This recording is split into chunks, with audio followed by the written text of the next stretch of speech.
ఈడ కనిపిస్తున్న భూపేందర్ అనే బ్రదర్ యూపీలో ఉన్న కాన్పూర్లు ఉంటాడు. ఈయనకు స్కాన్ చేద్దాం అనుకున్న స్కామర్ల తానే పైసలు దోసి వాళ్ళని ఎంగలప్పలను చేసి దేశముద్ర అనిపించుకున్నాడు. మొన్న నాకు ఒక సైబర్ దొంగడు వీడియో కాల్ చేసిండు.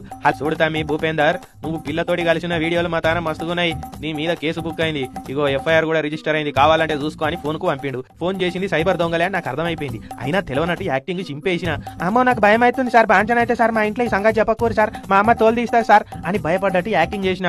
భయపడకు, నువ్వు దీంట్లోకి వెళ్ళి బయట పడాలంటే ముందుగా మాకైతే 16,000 పంపు, ఎఫ్ఐఆర్ లోకి వెళ్ళి నీ పేరు తీసేస్తాం అని అన్నారు. అయ్యో సార్ నేనే దరిద్రంలో ఉన్నా, మొన్ననే మా దోస్తుల నాన్నతాన బంగారం కుదబెట్టి పైసలు తీసుకున్నా, ఆడ 3,000 కడితే ఆ గొలుసు ఇడిపించి మీకు పైసలు పంపుతా అని మా సినిమాలో వేణుమాధవ్ లెక్క చెప్పంగానే పిచ్చి కుంకలు 3,000 పంపిరు. మళ్ళీ మా దోస్తు గాని సెడి చేసి బంగారం కుదబెట్టిన సీట్ లెక్క మాట్లాడమని మా దోస్తునే సెడి చేసిన. వానితోటి మాట్లాడించి ఈయన లోన్ ఇంకా 4,480 రూపాయలు బాకున్నది, అవన్నీ కడితేనే దాని మీద 1,10,000 లోన్ ఇస్తా, కొత్త లోన్ కు మళ్ళీ ప్రాసెసింగ్ ఫీజుల కింద మళ్ళీ 3,500 అవుతాయంటే అన్నకి ఇట్లా పైసలు అవుతాయట అంటే ఆ పైసలు కూడా స్కామర్లే పంపిరు. ఇట్లా 9,500 పంపిరు. మళ్ళీ ఏమైంది మాకు పంపుతాన్న పైసలు ఏమైనా అని అడిగితే, రేయ్ నేను ఎంతో మంది స్కామర్లను చూసినా గానీ మీ అంతా ఎంగలపని ఏడో చూడలేదురా, నేనేమన్నా అందరి లెక్క పోలీస్ అని ఫోటో పెట్టుకుని ఫోన్ చేయగానే గజ గజ వణికిపోయి మీరు అడిగినంత పంపే ఇడ్డోని అనుకుంటున్నారా? మీ అసలు స్కామర్లకు మొగుని మీరు నన్ను దోయాలని వచ్చిర్రు, కానీ నేనే మిమ్మల్ని దోసిన. ఎట్లుంది దెబ్బ అదురుసు కాదు అట్లుంటదిరా మనతోటి.